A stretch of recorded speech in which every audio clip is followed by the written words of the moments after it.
আমি কৃতজ্ঞতা এবং ধন্যবাদ জ্ঞাপন করতে চাইব কুচবিহারের জাগ্রত জনতাকে, কুচবিহারের আপামার জনসাধারণকে।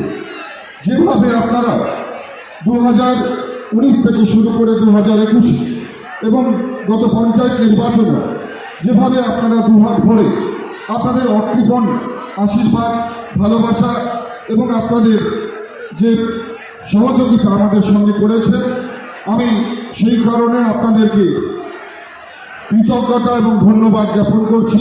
সেই সঙ্গে কোটি কোটি প্রণাম এবং স্যালুট আপনাদেরকে আমি জানাচ্ছি। আজকে আমরা সত্যি কৃতজ্ঞ যে আপনারা প্রত্যেকটা সময় আমাদেরকে অনুপ্রেরণা জুগিয়েছে। তাই আমরা শুধুমাত্র মন্ত্রী হয়ে, আমরা নেতা হয়ে, আমরা এমএলএ বা এমপি হয়ে আমরা শুধুমাত্র ঠান্ডা ঘরে বসে থাকি। আমরা রাস্তায় নেমে, মাঠে ময়দানে নেমে আপনাদের সঙ্গে পায়ে পা মিলিয়ে, কাঁধে কাঁধ মিলিয়ে যারা অন্যায় করছে, যারা গণতন্ত্র হত্যা করছে, তাদের সঙ্গে চোখে চোখ মিলিয়ে আমরা লড়াইটা করেছি। আমরা আপনাদের সঙ্গে রাস্তায় নেমে আন্দোলন করেছি। আজকে উন্নয়নের বিষয়ে যখন বিরোধীরা কথা বলছে, একটা সময় ছিল যখন দিল্লি থেকে বোতাম টেপা হতো আর সারা ভারতবর্ষব্যাপী বিভিন্ন প্রকল্পের উদ্বোধন হতো। আজকে কুচবিহার থেকে আমরা সারা ভারতবর্ষের বিভিন্ন প্রকল্পের উদ্বোধন করেছি। এটা আমাদের গর্বের বিষয়। আজকে সারা ভারত জুড়ে 1000 খেলো ইন্ডিয়ান সেন্টার তৈরি হয়েছে। কুচবিহারে একসময় সিঙ্গেল লাইন ট্রেন চলত, আজকে ডবল লাইন ট্রেন চলছে। বন্দে ভারত এক্সপ্রেসের মতন এত সুপারফাস্ট এক্সপ্রেস, সেই ট্রেন আজকে কুচবিহারে থামছে। কুচবিহারের মানুষ সেই সুবিধা পাচ্ছে। কুচবিহারের বিমানবন্দর পরিত্যক্ত অবস্থায় পড়েছিল, সেই বিমানবন্দরে আমরা পরিষেবার ব্যবস্থা করেছি উড়ান স্কিমের মাধ্যমে। প্রত্যেক দিন শিডিউল ফ্লাইট সেখানে নামছে, অবতরণ করছে। আজকে কুচবিহারের মানুষের জন্য রাস্তা থেকে শুরু করে, ইনফ্রা ডেভেলপমেন্ট থেকে শুরু করে কানেক্টিভিটি ডেভেলপমেন্ট, প্রত্যেকটা কাজ কেন্দ্র সরকার পুঙ্খানুপুঙ্খভাবে করছে। কিন্তু বিভিন্ন কারণে আপনারা জানেন যে রাজ্য সরকারের চরম অসহযোগিতা, সেই অসহযোগিতার কারণে এই উন্নয়ন বিভিন্ন সময় বিঘ্নিত হয়েছে। আজকে একদিকে অনুন্নয়ন, একদিকে যারা শিক্ষিত বেকার যুবক তাদের কর্মসংস্থান নেই। আবার এখন যা চলছে সারা বাংলা জুড়ে আপনারা জানেন সন্দেশখালীর ঘটনা, কিভাবে সেখানে মায়েদের উপর অত্যাচার হয়েছে, সেখানে কিভাবে মহিলাদের উপর অত্যাচার হয়েছে, তাদের সম্ভ্রম লুণ্ঠন করা হয়েছে, আপনারা দেখেছেন। আজকে মমতা বন্দ্যোপাধ্যায় গুমানির হাতে এসেছিলেন, বড় বড় কথা বলছিলেন। তিনি বলছিলেন আমাদের বিমানবন্দর নিয়ে কথা বলছিলেন। বিমানবন্দরটি কেন্দ্রীয় সরকারের টাকায় তৈরি, এমনই বলছেন উনি তৈরি করে দিয়েছেন। অবশ্য এই কথা বলতে গিয়ে উনি মুখ ফসকে একটা কথা বলে ফেলেছেন।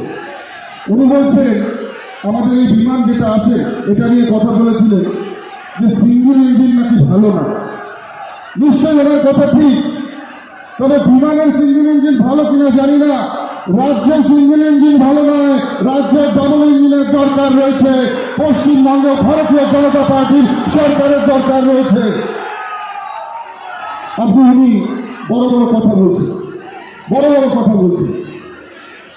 মামলার কথা বলছে।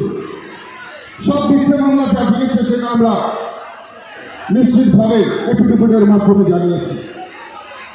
পিসির কাছে তার ভাইপোই একাই ভালো।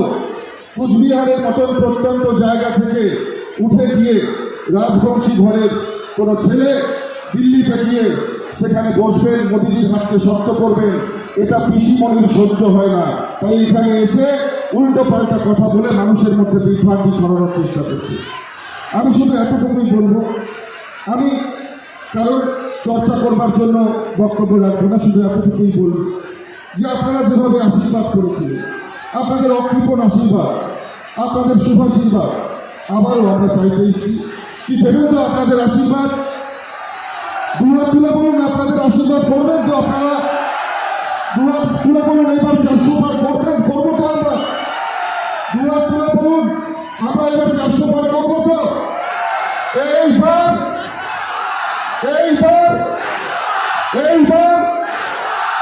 আমরা আপনাদের তাই আশীর্বাদ চাইতে এসেছি। আপামর কুচবিহারে জাগ্রত জনতার শুভাশীর্বাদ চাইতে এসেছি। আপনাদের আশীর্বাদকে মাথায় নিয়ে মোদিজির হাতকে শক্তিশালী করবে। এবং মোদিজি যে স্বপ্ন দেখেছেন ভারত আবার জগৎ সভায় শ্রেষ্ঠ আসন লাভে, আপনাদের আশীর্বাদের মাধ্যমে সেই স্বপ্ন পূরণ হবে এবং ভারত বিশ্বের দরবারে শ্রেষ্ঠত্বের আসনে আসীন হবে। আপনাদের কাছে কোটি কোটি প্রণাম জানিয়ে আমি আমার বক্তব্যকে শেষ করবো, দীর্ঘায়িত করবো না। এরপরে মনস্তিকা সাহেব বলবেন এবং মোদিজি খুব অল্প সময়ের মধ্যেই এই মঞ্চে এসে উপস্থিত হবেন।